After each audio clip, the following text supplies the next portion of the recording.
Go into the world and tell every man that you meet, there is a man on the cross. A Catholic Take. What you need to know right now. A bold synthesis of inspiration and information. Keeping you up to date on the news and issues from a courageous Catholic perspective. A Catholic Take with Joe McLean starts now. Praise be to Jesus Christ. Welcome back to A Catholic Take, a bold synthesis of information and inspiration. I'm your host, Joe McLean, and it's good to be on with you. Praise be to God, coming to you from a secret location somewhere in the rolling hills of Anderson, Texas, while I'm on a Troops of St. George campout. We're doing this show old school. This goes way back for me. Back in 2007, I used to record podcasts for the Catholic Hack in a car, via Skype, hacking someone's Wi-Fi at a hotel. It was great days. And we're kind of doing the same thing today, so it's going to be a good program. But we do have some very difficult topics to talk about again today. In fact, just when you thought IVF was a bad thing, well, IVF 2.0 is actually worse. It's actually worse because IVF 2.0 means you don't need a mom and a dad. A dad will do. And it's getting really bad. Dr. Stacy Trasancos is going to be on the team at 30 past the hour to have a conversation about IVF 2.0. Also, there's an update on the Kansas Black Mass. Dr. Anthony Stine from Return to Tradition is going to be here at 14 past the hour. Turns out there's a bit of a legal win, but it could also mean it's a loss. I don't know. We're going to get a conversation. It's a double-edged sword with Dr. Anthony Stine at 14 past the hour. We'll also do an after show today, and we'll put the links up for you in the show notes over at thestationofthecross.com/ACT, but it's the ACT car version today, and it's going to be a good program. Do us a favor, though. Share us with a friend. Let's begin with prayer. In the name of the Father, the Son, and the Holy Ghost. Amen. Remember, O most gracious Virgin Mary, that never was it known that anyone who fled to thy protection, implored thy help, or sought thine intercession was left unaided. Inspired by this confidence, I fly unto thee, O Virgin of Virgins, my mother. To thee do I come, before thee I stand sinful and sorrowful. O Mother of the Word incarnate, despise not my petitions, but in thy mercy hear, and answer me. Amen. In the name of the Father, the Son, and the Holy Ghost, and now your saint of the day. Saint Benedict of Nursia, pray for us. Benedict, along with his twin sister Scholastica, was born to noble parents in Italy around the year 480. As a young man, Benedict was sent to Rome for his education, but he was horrified by the sin and vice of urban life, and quietly left the city with his servant Cyrilla. They settled some 40 miles from Rome, but Benedict attracted unwanted attention for miracle working, so he fled into the wilderness, where he encountered St. Romanus of Subiaco, who assisted Benedict in becoming a hermit. During this time, Benedict famously threw himself into a thicket of thorns to purge himself of temptation to lust. Benedict then became abbot to some would-be monks, but they clashed so badly that some of the men tried to poison Benedict, and he returned to the eremitical life.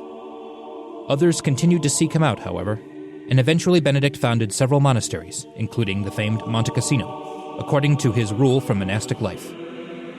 This father of Western monasticism, and some say the father of Europe itself, died in the year of our Lord 547, not long after his beloved sister Scholastica, who had founded her own Benedictine convent with her brother's guidance. Benedict is also celebrated on July 11th in the modern calendar. For more about this day and others in the Church's calendar, visit thestationofthecross.com/saints and seasons. Saint Benedict of Nursia, pray for us. And now your headline news. Trump admin secures release of U.S. citizen held by the Taliban, according to the Daily Wire. The Trump administration announced yesterday that it had secured the release of 66-year-old George Gelsman, a U.S. citizen who had been held captive by the Taliban since 2022. Gelsman was visiting Kabul as a tourist when he was detained by the Taliban back on December the 5th in 2022 and held without cause or being charged. He was in Afghanistan to fulfill his dream of visiting every country having already been to well over 100. Gelsman has had very little contact with his family, and his health has deteriorated significantly. Just the News reports New York's highest court strikes down non-citizen voting law. A controversial New York City law that would have allowed non-citizens to vote in local elections is unconstitutional, according to a ruling by the state's highest court yesterday. The 6-1 ruling by the New York Court of Appeals sided with Republicans who challenged the law, arguing that a clause in the state constitution that every citizen shall be entitled to vote refers only to U.S. citizens. I mean, who knew? And Ground News reports Federal Reserve holds interest rates steady, sees 2 cuts coming this year. The Federal Reserve held interest rates steady at 4.25% to 4.5%, according to the rate-setting committee in their decision. Fed members expected to cut borrowing costs by about 0.5% later this year if inflation eases based upon updated forecasts. Fed Chair Jerome Powell stated that uncertainty around trade policy emphasizes the need to assess the economic outlook before making decisions. And those are your headline news. The gospel today comes to us from Matthew chapter 21, verses 33 through 43 and 45 through 46. Jesus said to the chief priests and the elders of the people, "Hear another parable. There was a landowner who planted a vineyard, put a hedge around it, dug a wine press in it, and built a tower. Then he leased it to tenants and went on a journey. When vintage time drew near, he sent his servants to the tenants to obtain his produce. But the tenants seized the servants, and they beat. Another they killed, and a third they stoned. And again he sent other servants more numerous than the first ones, but they treated them in the same way. Finally he sent his son to them, thinking, 'They will respect my son.' But when the tenants saw the son, they said to one another, 'This is the heir. Come, let us kill him and acquire his inheritance.' They seized him, threw him out of the vineyard, and killed him. What will the owner of the vineyard do to those tenants when he comes?" They answered him, "They will put those wretched men to a wretched death and lease his vineyard to other tenants who will give him the produce at the proper times." And Jesus said to them, "Did you never read in the scriptures, the stone that the builders rejected has become the cornerstone? And by the Lord has this been done, and it is wonderful in our eyes. Therefore I say to you, the kingdom of God will be taken away from you and given to a people that will produce its fruit." When the chief priests and the Pharisees heard his parables, they knew that he was speaking about them. And although they were attempting to arrest him, they feared the crowds, for they regarded him as a prophet. The gospel of the Lord. Laus tibi Christi. Father Haydock had a lot to say today about this passage. He goes on, he says, "From this text, it appears that the princes of the Jews knew Jesus to be the Messiah, and that it was only through envy and malice that they were so blinded as not to acknowledge him for the Son of God. When, therefore, the apostle says in 1 Corinthians 2:8, 'If they had known, they would not have crucified the Lord of glory,' This it is probable must be understood of the common people, since we can hardly believe that the prince of the people were ignorant of it, as Christ had so repeatedly inculcated this truth, that he even says himself, they had no excuse, and were only actuated by hatred against him and his Father." Let that sink in. He goes on to say, it appears from St. John chapter 11, that one of the motives why the Jews killed our Savior was lest if they let him live, all men should believe and the Romans should come and destroy their nation. But the very means they took to secure their kingdom to themselves hastened their downfall and eventually caused their ruin, since in punishment of their crucifying Jesus Christ, their city and state were completely ruined under the Roman Emperor Titus and Vespasian. Let that sink in. They had no excuses. They knew. They rejected. Big consequences when you reject Jesus. Huge, everlasting, hellfire type of consequences. Father Haydock goes on, the head of the corner, by these words, which the Jews themselves expounded of their Messiahs, Christ showed them that although they who should have been the architects had rejected him, yet he should be the chief cornerstone to unite the Jews and Gentiles, converted into one Christian church, militant on earth and triumphant in heaven. See Acts 4:11. St. Austin remarks that this parable was addressed not only to the opponents of Christ's authority, but likewise to the people. The kingdom of God shall be taken from you.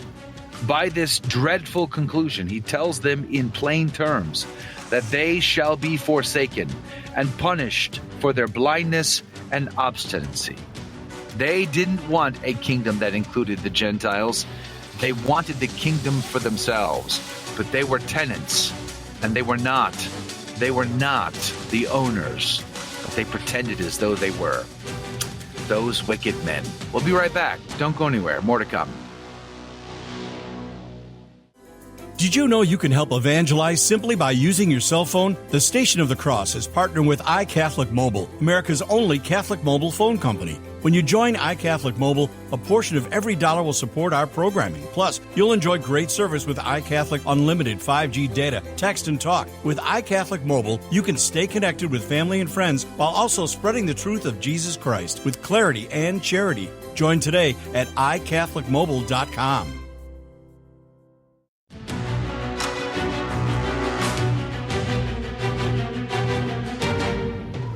Praise be to Jesus Christ. Welcome back to A Catholic Take, a bold synthesis of information and inspiration. I'm your host, Joe McClain. It's good to be on with you. It's Friday, and I wish we had some better news to talk about, but IVF 2.0 is on the horizon. You no longer need a mom and a dad. A dad will do, and that's all you need. They're going to take his skin cells and create eggs, and then bad things happen from there. If you thought IVF was bad, IVF 2.0 is worse.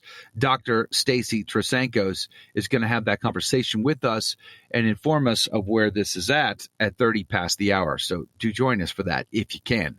But there is an update to the Kansas Black Mass story. We have invited Dr. Anthony Stine from Return to Tradition to be on the team today to get us up to date on that. Dr. Stine, good morning to you. Thank you for your time.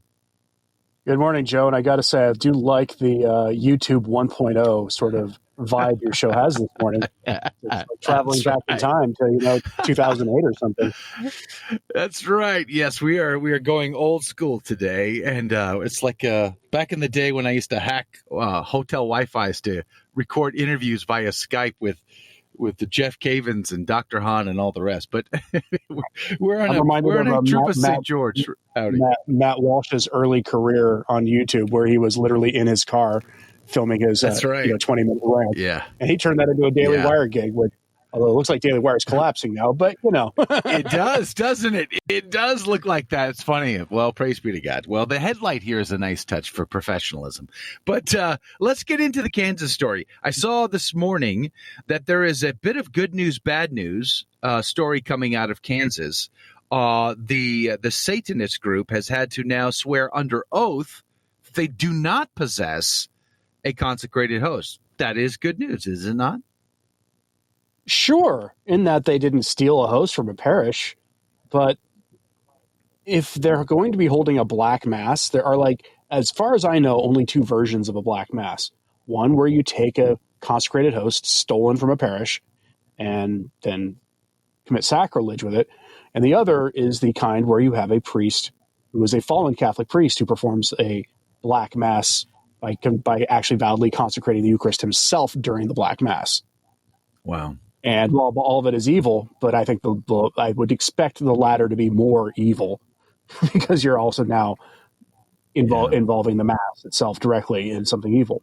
And I hadn't heard that part. I must have missed it yesterday, but they swear they didn't have a stolen blood. Well, I guess they could say they are somebody there is a Catholic who got one validly. But again, if you are a Satanist, then you've been excommunicated if you're a Catholic. That should go without saying. These are the kinds of things you don't need to expound it too logically on. If you worship the devil or you actively fight against the church, you've excommunicated yourself. That's pretty obvious. So again, they would have no legal standing to have that Eucharist either, because they're not in a state of grace. And you can't receive the Eucharist in a state when you're not in a state of grace. Neither can I. How can somebody who is professing how awesome they think the devil is be validly receiving either? Well, here's the catch, because Bishop Naumann had sued them to return all stolen property. And let's not forget there was an attack against a Kansas church. I think was it last week, and they decapitated a statue or whatever. But because they have now sworn an affidavit saying they do not possess any consecrated hosts, the legal standing for which to bar them from the state capitol is now in jeopardy. They may have to let this ceremony now on state property, even though the state decided that they no longer wanted this on their state property. So there's a plot twist we didn't expect. Yeah, it's a strange plot twist, too. Maybe finally the Satanists are going to expand their horizons and start doing a black praise and worship service, which is not to be confused with an African American Southern Baptist kind of thing. I mean, they're going to go get I don't know, Cannibal Corpse or something to come out and they're going to go dance around and praise Satan. I don't know. A satanic tent revival thing. I see where you're going with that. I see where you're going with that. Maybe. And they'll wave their hand over the crowd and everybody will fall over. Or it'll be interesting to say the least. Nearly indistinguishable from the other kind of tent revival.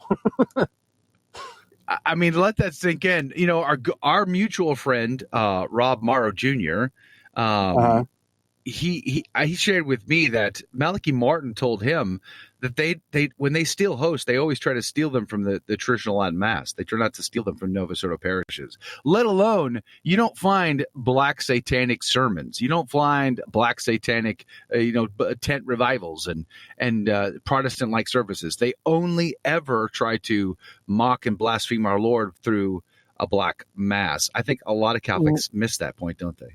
Right, though I remember reading that in the intervening 30 years they've expanded to Nova Soto parishes because it is hard to it would be very difficult to get a communion wafer, a consecrated host from a traditional Mass, since you were receiving it kneeling on the tongue from the priest.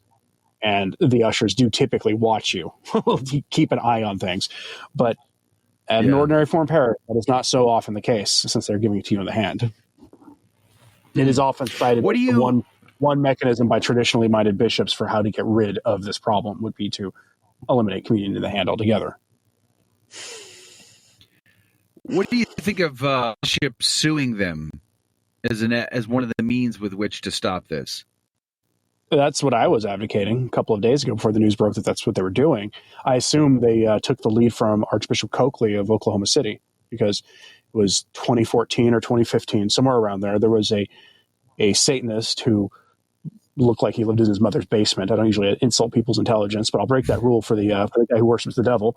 But he was going around on social media saying, I have a consecrated host from a Catholic church, and I'm going to desecrate it live and in a black Mass. And the Archbishop sued him, and he was forced by the courts to return the property of the church. And as I said, calling our blessed Lord truly present in this most blessed sacrament of the altar, the property of the Catholic Church doesn't quite work, but in terms of the law, the secular law, it is the property of the church. And so use these legal mechanisms when you can. Now, I just assume that Archbishop Coakley, as soon as he heard this news, called and drove up to Kansas City, since it's not really that far, and had a conversation with the bishop and told him, this is how you handle this. That's how I think this happened. Unfortunately, it looks like maybe they have an actual fallen Catholic priest that's helping them, which makes this infinitely worse. Or maybe they have a host they got from somebody else. Maybe they got an Eastern Orthodox consecrated host. Although the Eastern Orthodox use leavened bread. So when this thing happens, we'll know what it is they have. Because if they have a host and they're lying to the law, which, again, I would never imply that someone who worships the devil would lie to law enforcement. I would never imply that. That's right. Why would you suggest? That's crazy. Wow. Who knew? What do you think this, like, the very fact that we're even have to have these conversations about, like, whether or not satanic groups should have their black masses on state capitol property or not, like, doesn't this bring up a big issue about I guess a flaw in our thinking in democracy in the West, that all religions should be treated equal? Like, that's a major problem, isn't it? You would think so, except I can tell you unequivocally, I wrote my master's thesis on Thomas Jefferson and his sort of understanding of democracy and constitutional republics, and suggested 15 years ago or whenever it was I wrote the thing, that it would be a good model for restoring democratic values in this country and restoring sanity to the United States would be to just go back to Jefferson. In hindsight, I'm not a big Jefferson fan per se, but his ideas are remarkably friendly to subsidiarity. But I had to read a lot of the founding fathers to write that thing. And I'm going to tell you right now, there is no way the founding fathers, as deistic as they were, as anti-Catholic as most of them were, as generally Protestant or Freemasons as most of them were, none of them would have been okay with, like, devil worship in the public square, especially not on government property. Right. They would have seen that. They would not have seen those guys as a legitimate religion. They simply would not have. And again, we have a very almost synodal look of things in the United States, where we're going to go along to get along, and everybody who claims to be a religion is a religion. Boy, howdy, that's worked out really well for us, hasn't it, though? Because, we found ourselves in this country impotent in the face of, Muslim groups doing genital mutilation. You remember that debate from like 15 years ago, 20 years ago? How it doesn't come up anymore? Oh, yeah. Because how do you outlaw this in the country? You can't, because they claim religious freedom.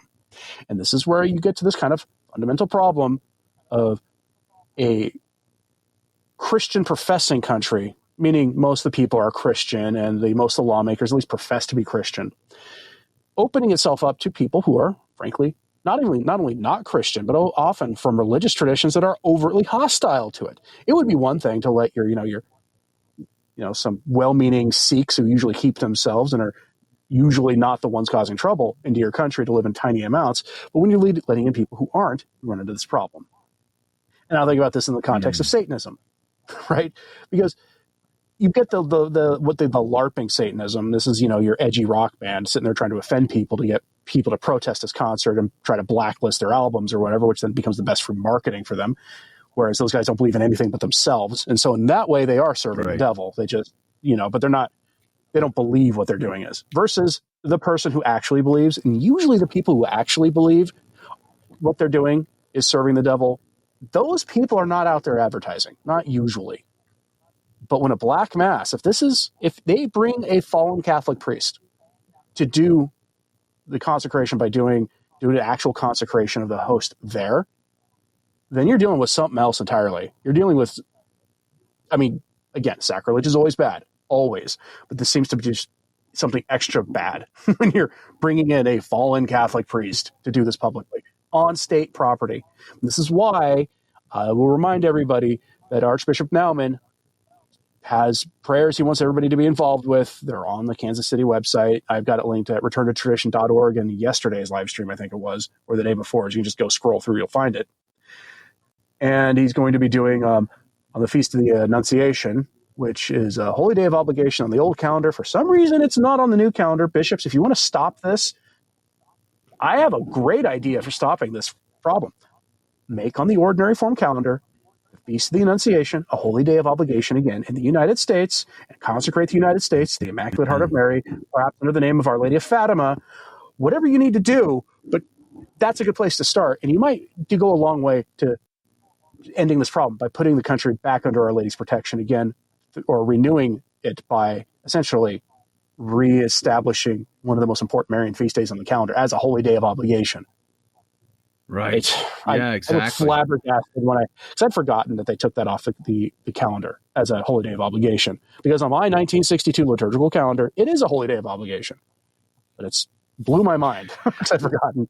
I think the one important takeaway we should make sure everybody understands is there's still an opportunity here that we, just because there's some good news about the not having a consecrated host, it's still an urgent need to come and to presence known there. If they have an event on public space, we need to be there too, to pray and do acts of reparation, holy hours, things of that nature.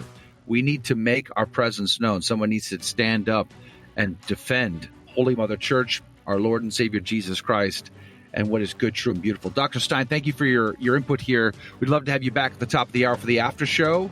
Praise be to God. We're going old school today. We're back in the car. That's how I started in Catholic media, actually, way back in 2007, recording interviews this way. So we're live streaming from the car today. I'm on a Troops of St. George camp out this weekend. But coming up after the break, Dr. Stacy Trasancos is here to talk about IVF 2.0. It's even more evil than 1.0. All that next.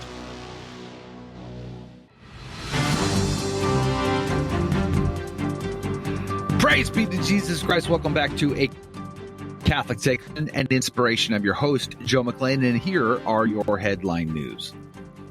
The Hill reports White House says critical functions will stay under Department of Education.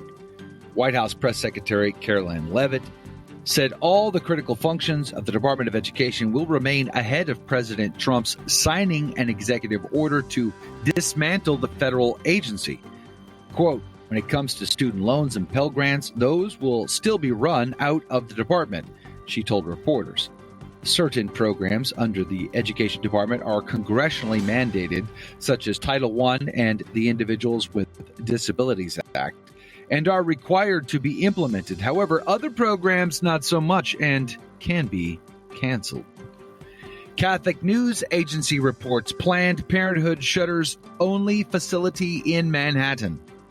Amid an ongoing financial crisis for the organization, Planned Parenthood of Greater New York is selling their property off in Manhattan, their only facility, praise be to God.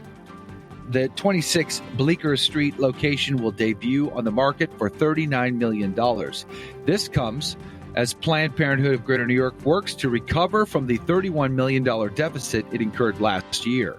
The move is great approval, with the Sisters of Life said that the announcement of the closing of the Planned Parenthood in Manhattan is an incredible answer to prayer, and they thanked everybody who has participated in those prayer vigils over the years. And the DOJ is reporting. Attorney General Pamela Bondi announces severe charges against violent Tesla arsonists. Attorney General Pamela Bondi announced charges against 3 individuals responsible for the violent destruction of Tesla properties. All 3 defendants will face the full force of the law for using Molotov cocktails to set fire to Tesla cars and charging stations. Quote, the days of committing crimes without consequence have ended, she said. Going on to say, let this be a warning. If you join this wave of domestic terrorism against Tesla properties, the Department of Justice will put you behind bars. And those are your headline news. Hey, I saw this article, and it kind of frightened me a little bit, to be honest with you. Next Gen for IVF is creating eggs from skin cells to allow a man to be father and mother to a child. I just want you to let that sink in for a second. IVF 2.0 is seemingly way worse than IVF 1.0, and that was bad. We had a conversation, a couple of weeks ago with Dr. Stacy Trasancos on in vitro fertilization and the Trump administration. She joins us now to talk about it. Good morning to you, Dr. Trasancos. We thank you for your time. Good morning. I'm in Baton Rouge, Louisiana this morning.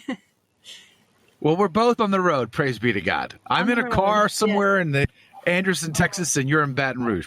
You probably have better gumbo access than I do at the moment, so enjoy it while it lasts. But we're glad you're here. Let's talk about this IVF 2.0. When I read through the article, I was thinking about that movie. What was it, Galactica or Galactic? What was that movie, Jake, with Ethan Hawke? Gattaca. What was it? Gattaca. Like where they were designing human babies before they were even conceived, and like the world, the dystopian world that would come about by that. This seems to have shades of that. Do you think? Yes, absolutely. And I think it's just another step in a trajectory that the human race has been on for a long time. People who've been following this for many years aren't all that surprised by the next step, but it is shocking how close they are getting to being able to clone a human being, to being able to take cells from just about anybody and induce pluripotency, which is basically turning back the time on the cells into these pluripotent stem cells. And then from there, figuring out how to grow anything, including gametes that can be, combined in the lab. That's where IVF starts then. And if they ever get to the point where they've developed artificial wombs, you won't even need a surrogate to grow the child in. Wow. So how does it actually happen? They can take skin cells from male or female, doesn't matter, and they can actually create an egg out of that. How does that work? What prompted the latest discussion was a report in Nature Science Journal about a proof of concept mouse experiment that was done. It was reported in March of 2023, so it was last year. But what they did with the mice was they took somatic cells from two male mice, and they induced pluripotency. So this is a technique that won the Nobel Prize back in 2012 by some Japanese researchers. They trick the skin cells into becoming pluripotent stem cells. They basically turn back the clock on the cells. So once they do that with the two cells from the two dads, from there, then they multiplied the cells in a petri dish, and they waited and even tricked a little bit chemically some of the cells to lose the Y chromosome. So they were just XX chromosome, which would normally be a genetic anomaly, but they were looking for that. And so they got those cells with the two X chromosomes, and from there tricked those cells into becoming eggs. And then they fertilize. There's many different things you can do. You can fertilize those eggs from the same male with the male sperm. And so you have one individual being both mother and father, or you can fertilize the eggs with other sperm. So they were able to do this in mice. Mice didn't live very long, though. I'm going to ask a very dumb question because I hated chemistry in high school, and I refused to take it in college. Is this not? It sounds like cloning to me. It sounds like we're cloning human beings. It's another step in that direction. My research in graduate school was artificial photosynthesis, and I like to tell people we never figured out how to do it from the ground up. We always had to take what nature, meaning what God gives us and creates, and manipulate that. And so this is just another example of the same thing. They're taking cells. I mean, cells themselves are amazing little factories. So they're taking cells from a human being and tricking them genetically into doing different things. So it is cloning in a way, and it's as close as I think they'll ever get to cloning, because you can't grow a cell from the bottom up. Nobody's even come close to doing that. But they're manipulating what God created, and it's IVF 2.0 in the sense that the reason IVF is wrong is because it replaces the conjugal act. Instead of assisting, it replaces it. This is replacing it in a whole bunch of ways. You're replacing what nature does with developing the gamete cells in the first place, and then you're replacing the conjugal act with fertilization in a lab. So What it is a big, giant injustice done to any child conceived this way, because every child has a right to be conceived in love and raised in love by a mother and a father. So it seems to me like the scientists who are pushing for this technology, they probably, I'm guessing, I don't really know, but they don't have any clue as to what the side effects would be or the consequences of some of these choices. Would any persons, any humans that are conceived by this and come to being born, what does that process even look like? Are they implanting them into the wombs of women that are volunteering for this? I mean, there's so many questions. And what if these children are born with all kinds of problems and dysfunctions? How many embryos will they create? How many will they dispose of? And therefore, how many human lives are going to be lost in the process? Are they even asking these questions? No, they're not, because what they're saying right now is that this technique for humans is 10 or 20 years off in the future. And that may be, but the only way they're going to find out, the answers to the questions you just asked is to just get in there and do it. And we're living that experiment with IVF right now. The book I just published, IVF is Not the Way, has a review in there of all of the genetic and cancer risks that are being found now in children born of just IVF. So even those children are at higher risk of serious diseases. And, we're just now finding that out. And there's a whole bunch of embryos, of course, that never live or that get stored in tanks. Our whole world has a problem right now with millions of embryos frozen in tanks, and nobody knows what ethically to do with them, because it's an absurd fate that these children now have, being frozen or being killed or being donated to science and killed. And this is only going to get worse. And as long as there's some moral question about the status of the embryo in our culture, I mean, there's not to us as Catholics, but in our culture, there is a question of the moral status of the embryo.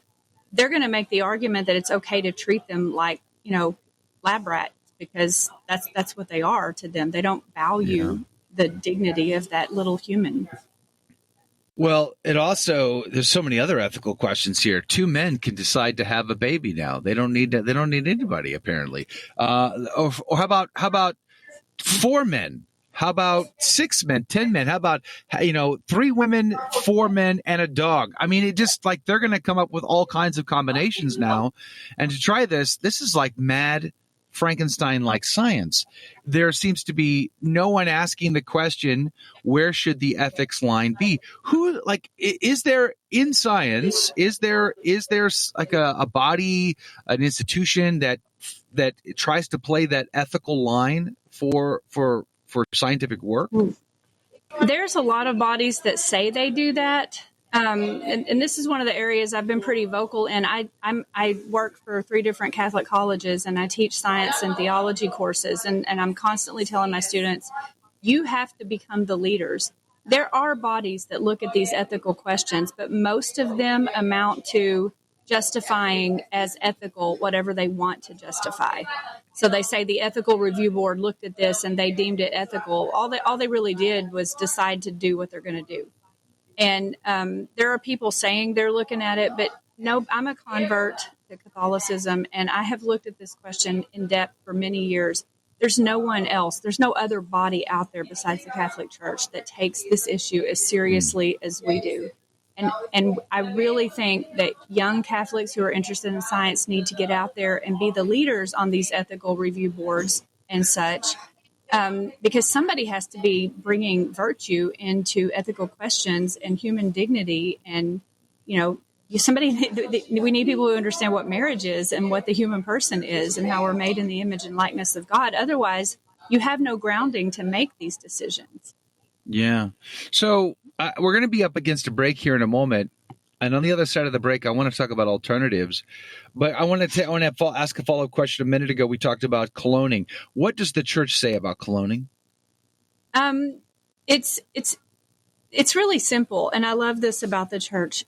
You can't replace the conjugal act. Every child, because a child is a human person, and human persons have such great dignity, that every child has a right to be born of marital love, in between the bond of the husband and wife in marriage. That is the proper way to cooperate with God and bring a new human being into existence. Anything outside of that, including cloning, including IVF, including artificial insemination, anything that replaces that act is an injustice done to the child so conceived. And, those injustices, those sins can be set right. The child is no less worthy of dignity. It just means something was violated for that child that needs to be addressed. And cloning is just another step in that. We're getting further and further away from the child we're breaking more and more laws, violating more and more rights of the child the closer we get to cloning.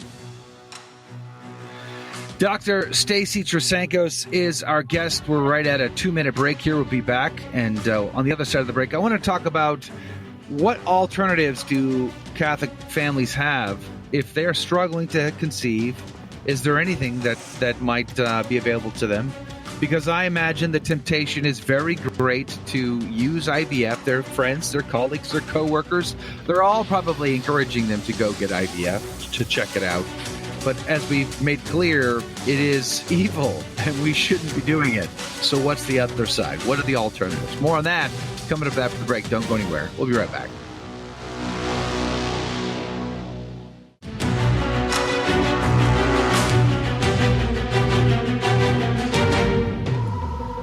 Praise be to Jesus Christ. Welcome back to A Catholic Take, a bold synthesis of information and inspiration. I'm your host, Joe McClain. So good to be on with you. Praise be to God.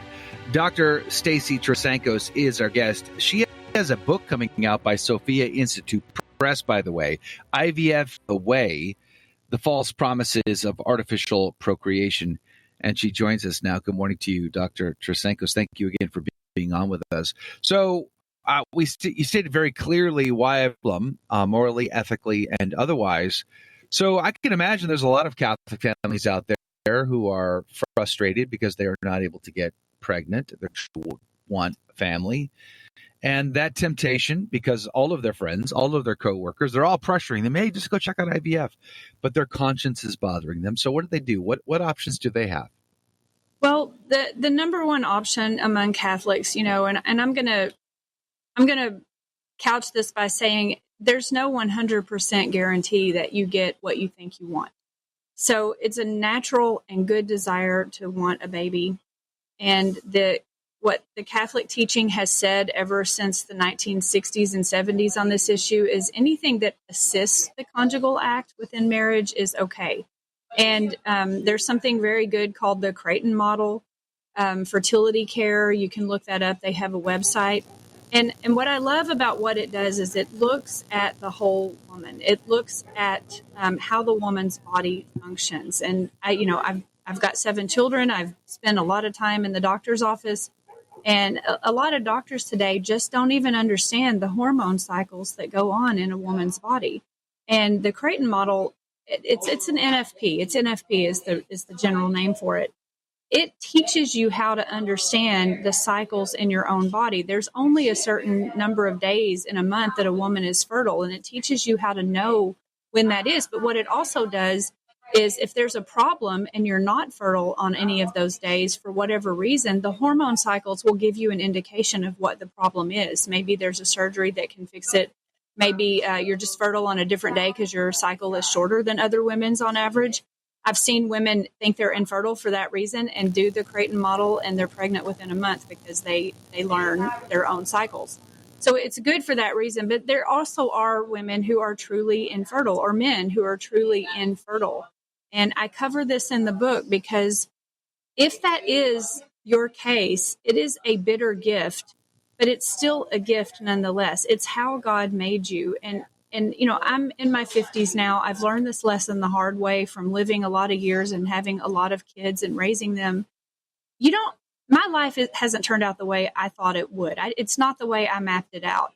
But my greatest blessings have come from the hardest teachings of the Catholic Church. When I have conformed my will to God's will in the hardest times to do so, I have seen later the greatest blessings. So that's really what we all have to get our head around in these issues. We can't control and dominate everything. We can't we don't always know exactly what gifts God has in store for us. And so our job as Christians is to conform our will to God's will and ask God how we are to live our lives. I dedicated the book to my aunt and uncle who became infertile very early in their marriage. They've been married over 60 years now, and they've given foster care in their home to over 100 children.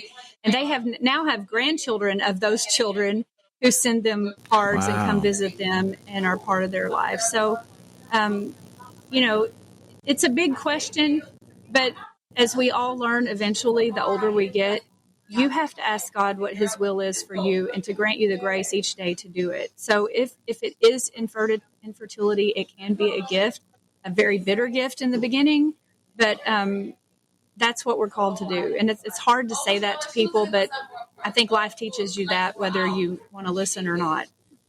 I had a conversation with a friend, an old friend, I don't know, a couple months ago maybe, and he had mentioned that when he and his wife were at a doctor and they're having the conversation, the doctor turned to him and said, well, we should test you.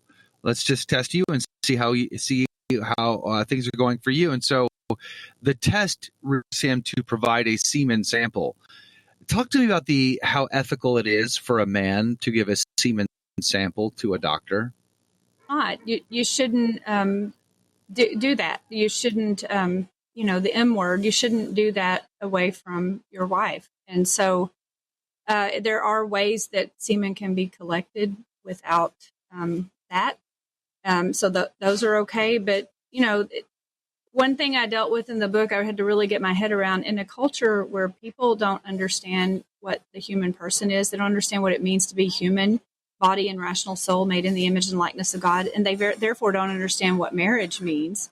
So many people don't understand what true marriage is, what it means to truly have two become one, that they don't understand why these things are wrong. They don't understand why IVF is a violation of a child's rights. They don't understand why it's not okay to have embryos frozen in the freezers until we want them. That's a horrible fate for any child. We wouldn't put 2-year-olds in freezers until somebody wants to raise them. That's a horrible thing to have to do. It's absurd. So, I spent most of the book just teaching what a human is and what marriage is, and which applies to so many things other than IVF. But I really think unless we as Catholics understand the full argument from God exists all the way up to why it's wrong to replace the conjugal act, unless we understand that full scope of the argument, we're not in a very good position to go out in the world and engage people. Because you're going to have people all along that spectrum. You'll have people who are Christians who will still say IVF is okay. Who do you think is the best person to have? Should it be father that sits the couple down and has this conversation with them, explaining what the church teaches and why? Is it, handing a book like yours is, it comes out soon. It's not quite out yet, but you can pre-order it, by the way. Is it handing a book like this, or what do you think is the best mechanism? Because I imagine that for a lot of these couples, it's an emotionally raw issue, and there could be a lot of hurt feelings, defensive responses, etc. Yeah, and that's going to be different for different people. So there's no magic bullet there. It's, I've got 7 children, and that life has taught me that they're all different. And so with these couples, it would be great for father to understand a little bit about, and priests I've talked to a lot of priests, and they have a lot of experience with this because they do talk to their people in this way. That's helpful. My hope was that writing it all down in a book gives a private way for someone to read and listen. I'm going to be traveling around giving talks on the issue because I'm a woman. And yeah, some people say, well, you're a hypocrite because you have 7 children. You're not infertile. I also lost 5 in miscarriage. So, every day of parenting is an exercise in letting go. And so, as a woman, I hope I can talk to some people, but I think we all just kind of need to know what the church teaches and be ready to teach others about it in whatever capacity God puts in front of us. I no longer ask God, how can I save the world? But what do you want me to do with the people that you put in my path? And I think that's what we all have to do. We have to be able to help the ones that are in our path. Yeah, well said. When does the book come out?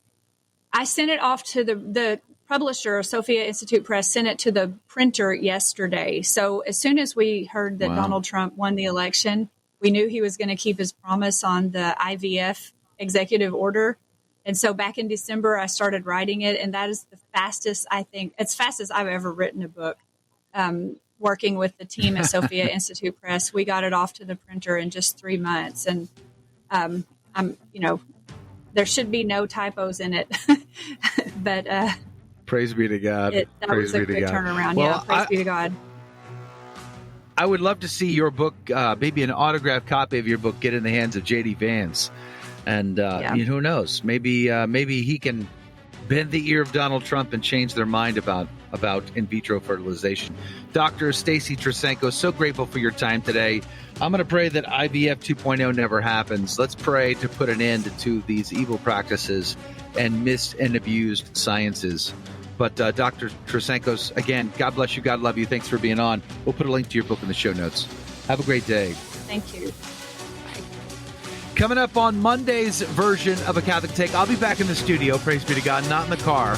But Bishop Athanasius Snyder is going to be on the team. They're going to talk about the Pope we need next. We'll see you there. Download the app to take our programming with you wherever you go. Hear what listeners are saying about the regularly updated iCatholic Radio app. The programs on iCatholic Radio are uplifting, educational, and have served to deepen my faith as a Catholic. Thank you for this amazing station. Download the free iCatholic Radio app in your Android or Apple store today. Please consider giving us a 5-star review or telling a friend about it. And we're back. Welcome to the Aftershow, everyone. It's a Friday. It's the traditional feast of St. Benedict.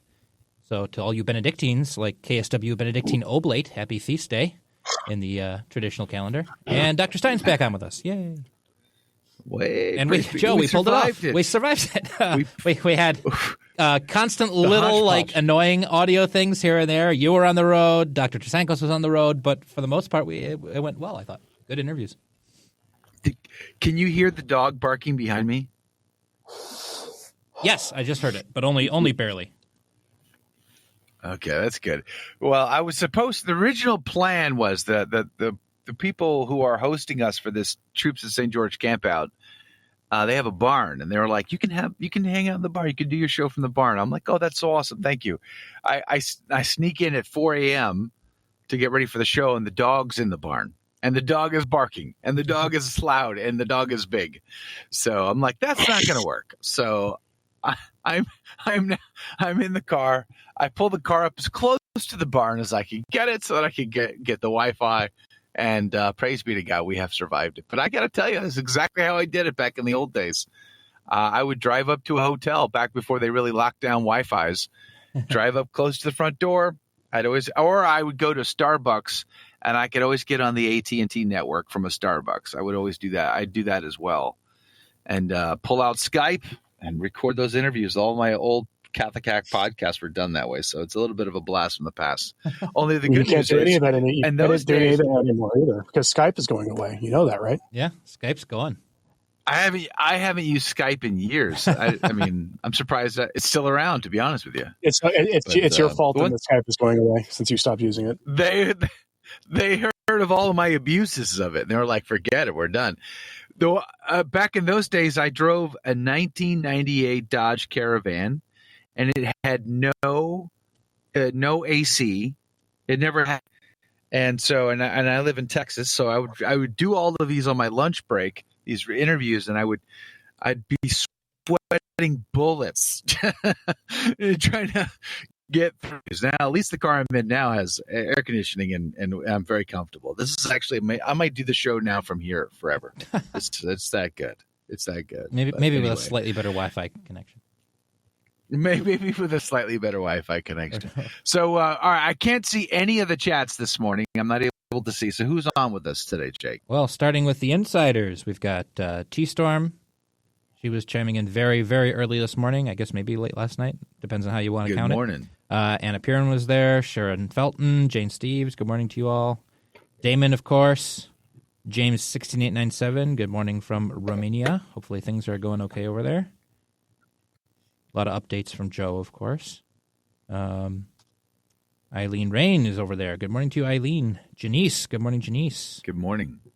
Michelle. Good morning. Mike K. Good morning to you. The Brick Wall from Virginia is on the team. Nick C. is over there. And I saw, I'm Sci-Fi Mike. I'm going to blow everyone's mind here, but I love the movie Gattaca. We're not surprised. It is a great movie. It's a really good movie. Is it a great movie? It's a great movie that's sadly too real. It's a noir, sci-fi noir, future dystopian conglomeration. Yeah, weird movie. It's well made. Great acting. Dr. Stein, what did you think of Gattaca? I saw it once like 20 years ago or something. I thought it was okay, but if I'm going to watch a movie like that, I prefer They Live because at least it's corny also. Yeah, and it's also, They Live is very cool. And that movie is disturbing because it's incredibly timely. Yep. The only thing that doesn't work about They Live is that like the propaganda messages are get married, reproduce. It's like... Right. And here's the thing: the director of that film has said he would like to do a sequel. Yeah. So that he could make it so he could dunk on the Orange Man. I'm like, yeah. Oh, this will go very well for you, I'm sure. Yeah, exactly. The aliens suddenly go from, get married and reproduce as their evil message to suddenly don't get married and abort your children, I guess. Yeah. is what their message will be. Yeah. Yeah, John Carpenter hasn't made a movie in like 15 years, though, so I don't know if he's... That's the last few of his were either stinkers or... paid the price for making a movie like From Dusk Till Dawn, which is, I think, which was just a sad excuse to have a bunch of bare-chested women in a vampire movie. Yep. So he was the one who made that, wasn't he? Was that John Carpenter or was that Tarantino? Tarantino wrote it. Yeah, because I think the vampire movie Carpenter did was literally just called Vampires. Didn't it have? It had James Woods as a vampire killer. Yeah, I think so.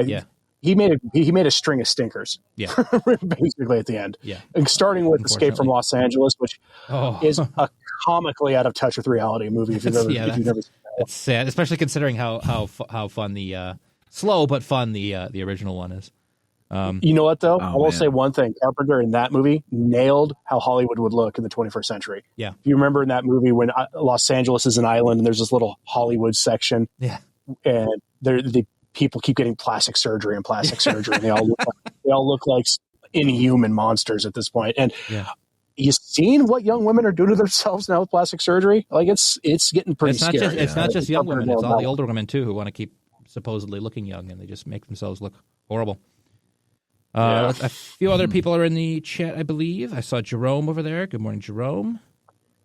A lot of good conversation, especially about this horrible IVF story. A lot of people chiming in. Good morning to you, Mary. That is so Yvonne is in there. Bloody crazy to me. Yeah. You know what's ironic about that story though, and I hate to find any kind of humor in it, but for years we were told by feminists that we're that close to science making it so women didn't need men to reproduce anymore. That IVF would make it so you could just take an egg, and you'd be able to create a human being in a lab, and they wouldn't need men anymore. And this is another thing that apparently the men won on in the most evil way possible, but still defeated the feminists. Exactly. Yes. You remember Joe, women. Yesterday we were saying, how it is true that happy wife equals happy life. It's just that don't always listen to your wife about what's going to make her happy, because sometimes she doesn't know better. And this is exactly the same case with all of these things that, and usually it's a small group of women and they manage to get their way by convincing men, and then suddenly all women are unhappy. I think it started with, you could say it started with suffrage. I think some people might disagree with me, but it started with women's suffrage, and the vast majority of women actually opposed it. But women's suffrage, and then abortion and free love and the pill and everything like this.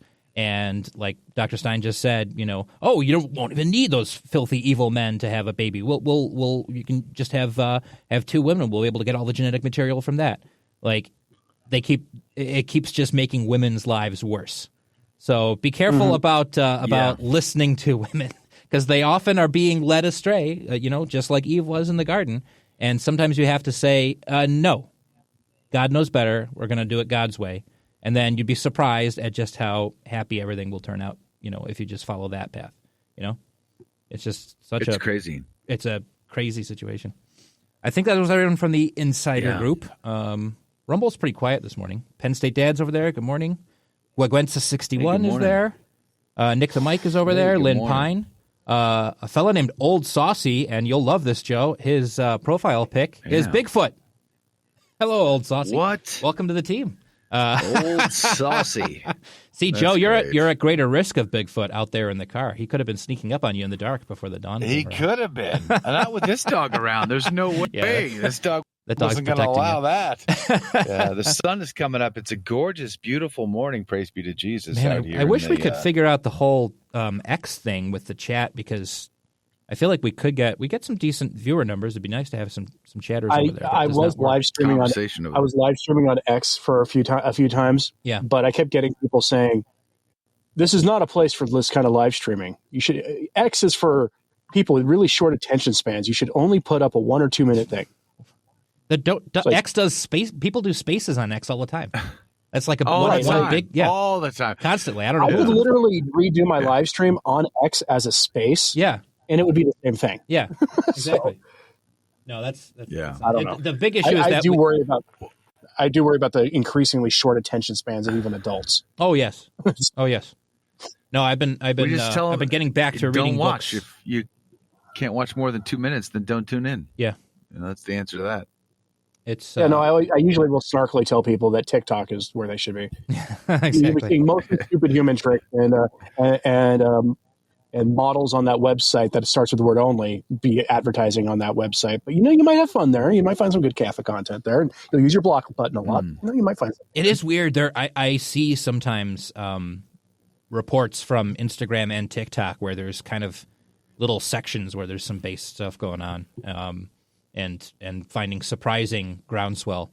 But it's kind of in the middle of tons of junk. I mean, that's the case for everywhere, like YouTube and everything. But like those sites YouTube at least seems a little more customizable. Customizable, a little more stable with like the community you can build there, as opposed to kind of the chaotic world of TikTok or Instagram Reels or whatever.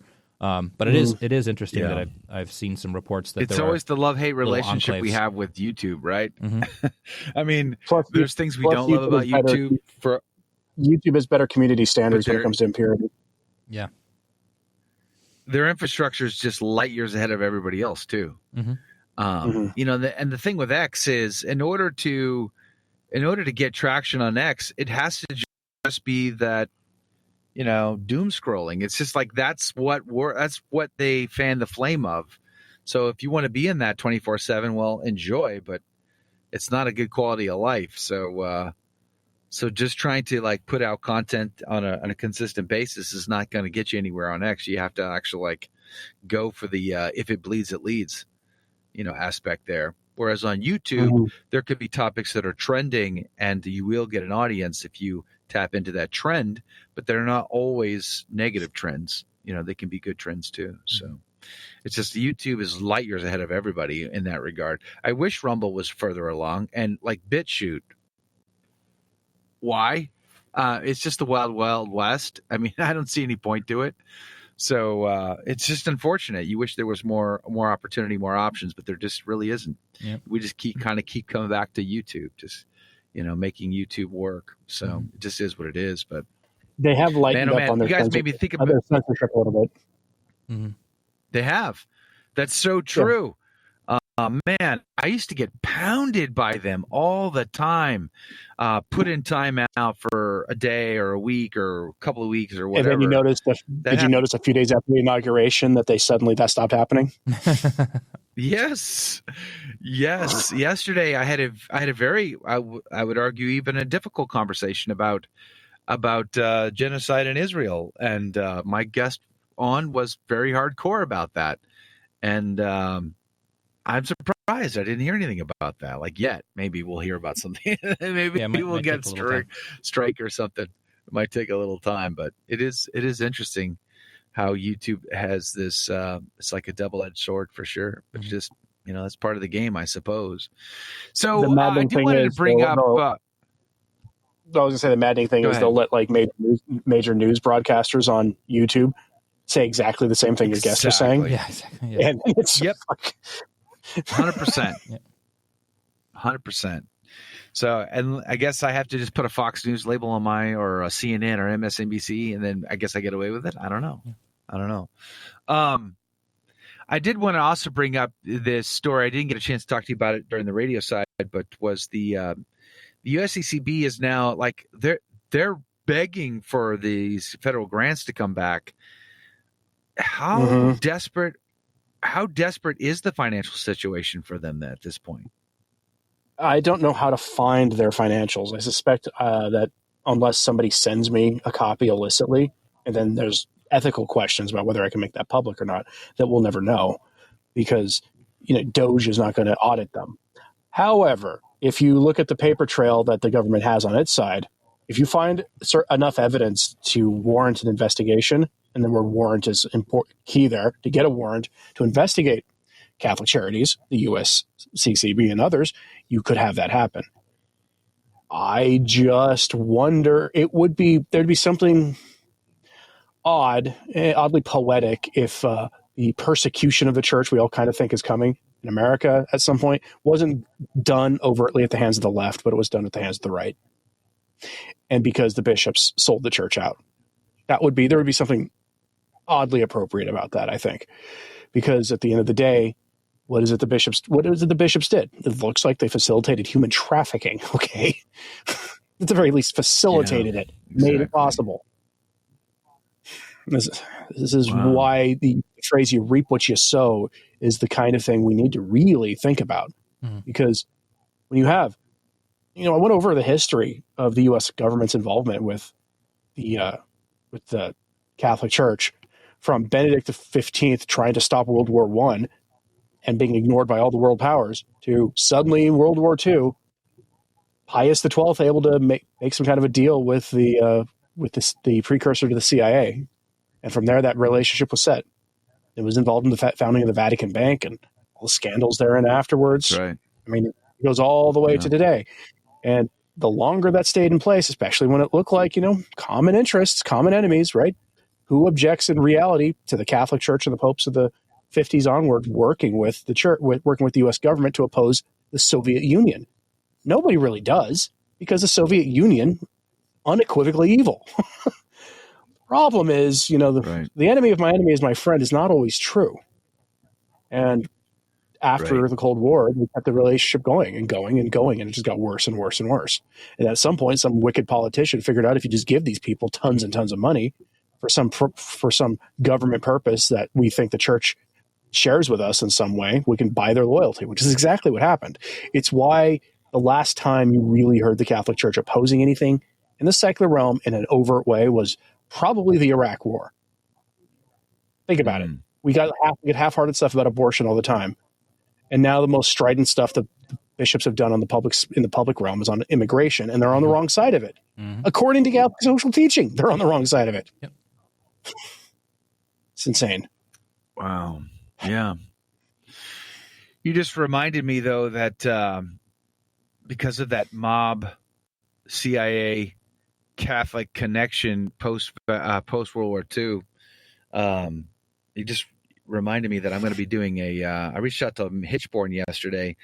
Hitchborn has a keen interest in the JFK files, so he's plowing through the new batch that's come out, and he and I are going to be talking about that probably, I don't know, maybe as early as next week. But nice. But yeah, I think that was one of the more troubling aspects of reading the Church of Spies or even Operation Gladio, was just how much the enemy of my enemy is my friend became the status quo, right? For the CIA and the mob working together so closely during the war and after the war. And then, of course, members of the hierarchy that were like, yeah, you can use our bank, no problem. Like, what? Like, yeah, we'll launder your drug money, your prostitution money, no problem. Which also puts the church in the usury business, by the way. Exactly, yeah. Like, oh my heavens! Gone to hell in the last 60 years. It's because not only did the same people, and this, by the way, this is not even including the manipulation of conclaves and the manipulation of Vatican II. there are some fringe actors in European Catholic media from back in the 50s and 60s and 70s who were pointing out some weird coincidences and things governments were doing during interregnums and during Vatican II. When key debates were being issued suddenly, or when there was a conclave going on, suddenly you had a lot of nuclear testing going on. When you look at those dates, they start lining up so well that it becomes, you can understand why somebody would think that the U.S. government was threatening the Vatican. I just can't imagine how they would follow through on a threat like that, because nobody would buy that there was an accident or that a terrorist organization got their hands on a weapon like that at that time. And the Soviets would be like, hey, we didn't do this. So again, I don't know, but you can forgive people for thinking these things. And I found a document in the JFK trove, by the way, about the Russians were warning the State Department about Oswald, which was hilarious. So, oh man, the shenanigans that we have to. It's because the CIA wanted him dead. That's why. The CIA and a bunch of other organizations, including Israel, from the sounds of it, for all those who believe that you have a biblical duty to support Israel, well, they seem to have helped take out an American president. I'm just saying. That's a harsh reality. I think a lot of people can't get their heads around. And that's part of the reason we had the conversation yesterday was for that. We need to be working on their conversion. It went basically underreported that Israel confiscated Christian property and is auctioning it off. I guess we're okay with this. This is okay. We're fine with that then, I suppose. What was it? The Armenian Catholic Church? Whoever, I can't remember who it was. I think that was the not denomination, but the possession of it for hundreds of years. Church. Yeah, they've been there forever. But I guess there's no room for anyone else in the Holy Land. At least not having a permanent place. I wonder if we'll get to the point where they are actually. I wonder if we'll get to the point where they're actively denying Christian pilgrims entrance to certain holy sites, and if the evangelicals will still say, "Oh, it's their right to do that. It's their right to prevent us from visiting, the sites of Christ." Have they been explicitly even doing that yet, or they've been so indoctrinated by the Schofield Bible and those things inspired by it that they fully believe that the United States is essentially not the new Israel, but the next best thing to it, and that Israel is actually what the Israel of the Bible, and that you have a duty as a Christian to defend them at all costs. Now you can make a geopolitics argument about the necessity of being allied with them, and that's, I think, much firmer ground to stand on, because the Catholic Church is. You can actually make an argument there, right? You can actually make an argument there. Their entire argument, and post-conciliar church doesn't help with this at all, is that the old covenant is still in force. When Jesus is pretty explicit that it's not. And that gospel reading you were reading today is them telling them that the old covenant's gone. That he will give the new covenant to a new people. That's and yet 100%. The four scriptura types will tell you that it's still in effect. You get people in the Vatican saying it's still in effect. You get Bishop Robert Barron telling Ben Shapiro, lacks charity. Yeah. It lacks charity for the Jews themselves, for Israel itself, because who is not lie to them and make them pretend as though that they're living some sort of covenant relationship now. They're not. It's been fulfilled, and we need to convert them, bring them into the fold. We need to help them come into the fold. And we're not doing that if, in fact, we're just saying, no, stay right where you're at. Everything is fine. We just want to support you. That's bizarre. That's absolutely bizarre. But now that, speaking of which, can we talk about Daily Wire for a sec? Daily Wire. You're gonna take over the whole after show with that. So I gotta chime in here real quick with some Rumble comments, because Old Saucy is actually from Alberta, Canada, and Alberta. Welcome to the team. He pointed out that YouTube has a ton of bots, and Tradish Mom says, I'm half expecting a dog's head to just appear in the window like Cujo. in the window of your car. Don't say that. Don't say it. I remember that movie. You're gonna put the Joe in Cujo. And then we had a comment here from Linda on Facebook. There's a few other folks on Facebook, like Elizabeth and Lori and Patty and Mimi, the usual crew. Don Paddock's there too. Junior Barra, of course.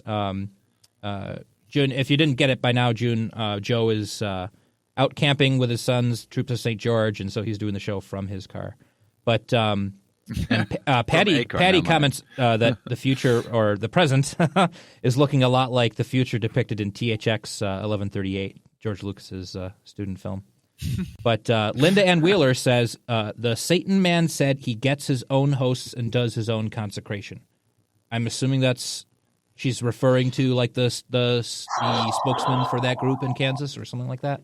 If that's what he's saying, that means he's a validly ordained Catholic priest. Yeah, unless he's just spouting nonsense and like falsely consecrating things, and so they're not consecrated. Yeah, it could be that he just hosts from like the local cathedral goods store. I mean, it depends on how organized and legit, so to speak. I guess you could say how actually satanic they are. Like it could just be a bunch of LARPers, and he's like, "Oh yeah, I'm consecrating it," because they have no idea how they don't actually believe in the true presence, and they're just doing it to shock, as opposed to a group that actually believes it, and it is a validly ordained ex-priest or something. So I guess it depends on the actual nature of the group.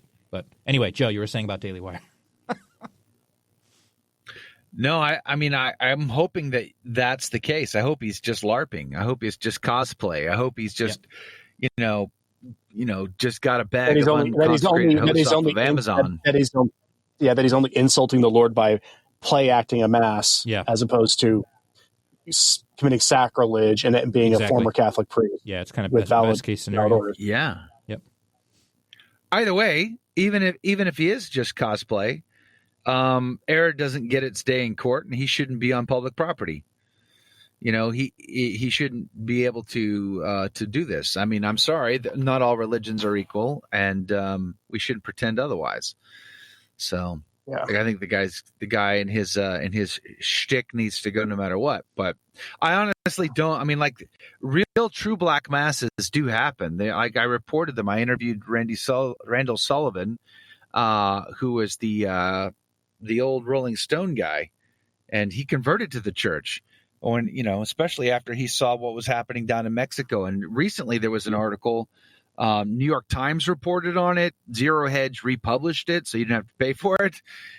And they found death camps down in Mexico where they were torturing and mutilating people. Black masses are actually happening down there. They're actually human sacrifices to the same hummingbird wizard demon that Hernan Cortez had to fight when he was there.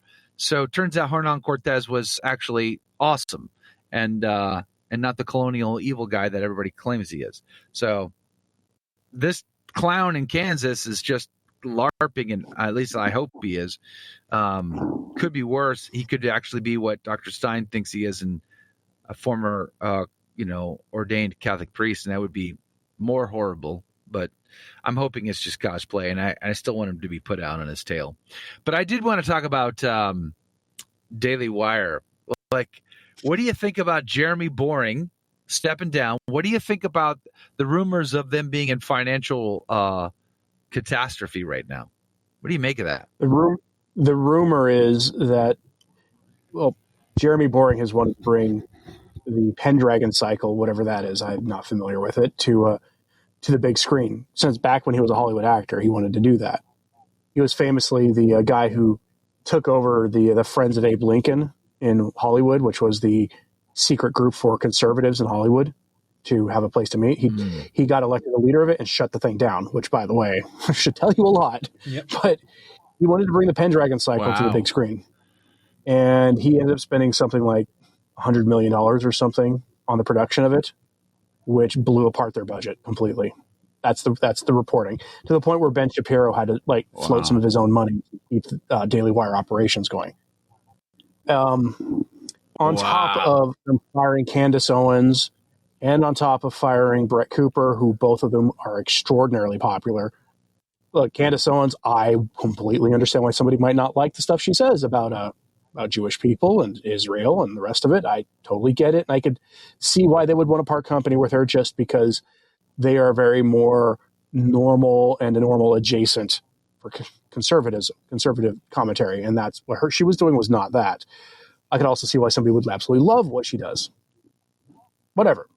Brett Cooper was incredibly popular. And that channel that they had, when they gave her old job to somebody else, to her former best friend who was at her wedding. Yeah, I followed that story because it was fascinating. It was like validating everything Steven Crowder, someone I'm not a fan of, everything he warned people about 2 years earlier.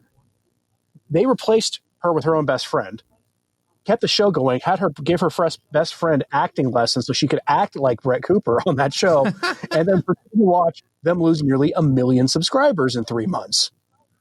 Out of 4.5 million subscribers. What were they thinking? They weren't. They thought they could replace her. The thing about it is, I actually got an offer once for somebody to buy my YouTube channel. They were offering me based off of what you look at on Social Blade. Yeah. Social Blade's a website where you can go look at view counts. Some of the data there is fairly accurate. The income that they show on mine that they think I'm generating is nowhere near accurate. So don't even look at it. I won't say which way it's not accurate, but they're very bad at that stuff.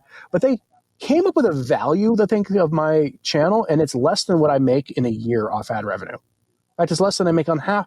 It was less than I made in like half a year on ad revenue. Right. And that was somebody else. I just laughed at it and didn't even respond.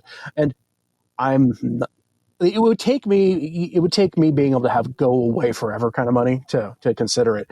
So I could then just go write books or something with my time. But yeah, which would be nice. Yeah. But a 4.5 million subscriber channel that gets millions of views every month, millions upon millions, like she did, the thing was worth millions of dollars, and they burned it all up. Right. She started a new YouTube channel where she does the same thing, except in longer form with interviews and things that she wasn't doing before. And she's already up to like 1.5 million subscribers, getting the same kind of view she was getting before. And that's all on Jeremy Boring. Right. And she posted on X when this all happened, when Jeremy Boring resigned, a GIF of Jimmy Fallon just kind of looking to the camera with a very smug look on his face when she retweeted his post. Right. Yeah, isn't that something? It was kind of like a Tucker Carlson Fox News situation, right? Where it's like, well, we can replace him. Yeah. He's just a conservative talking head. Good luck. He goes and builds his own thing. Right, and they did the best they could.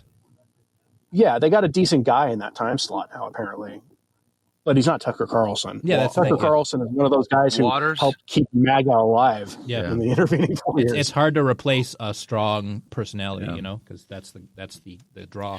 But what about Michael Knowles and what's his name? Hearing a word out of them, and then the whole Christ is King drama, because obviously Ben Shapiro and Jeremy Boring being so pro-Israel, they they didn't speak out for Christ is King. Like what? Michael Knowles? I want to do I would like to do a video on that, but I need to find the source document on the Christ is King issue. So if anybody watching this knows where you can find it, because I'd want to read it and go over it. But Jordan B. Peterson was central to this. And I've always been shocked by Catholics who like that guy, because he does have weird theology, and he can't quite bring himself to believe in God. Look, I'm all for the sort of self-help side that he does, where he has gotten a lot of young men to realize that there's a big problem in the culture and they need to start taking life more seriously. Totally, whatever. But he got elevated beyond that to something else, to the point where he's like almost the young Zoomer and older millennial right-wing dad figure. That's kind of what he's become. Or he's like the therapist for them. And the therapy couch has replaced the confessional. It really has. The talks that guys like that give replace the homily. And what is the sacrifice that they're getting? There isn't one. There's no even valid substitute to make you think you're getting that filled in your life. There just isn't. And so you get guys like him. I've never been a fan. Never have been a fan. I do appreciate him standing up for freedom of speech and on the gender issue and all that stuff he did in college, but that was a long time ago. That was 10 years ago that he was doing that stuff. I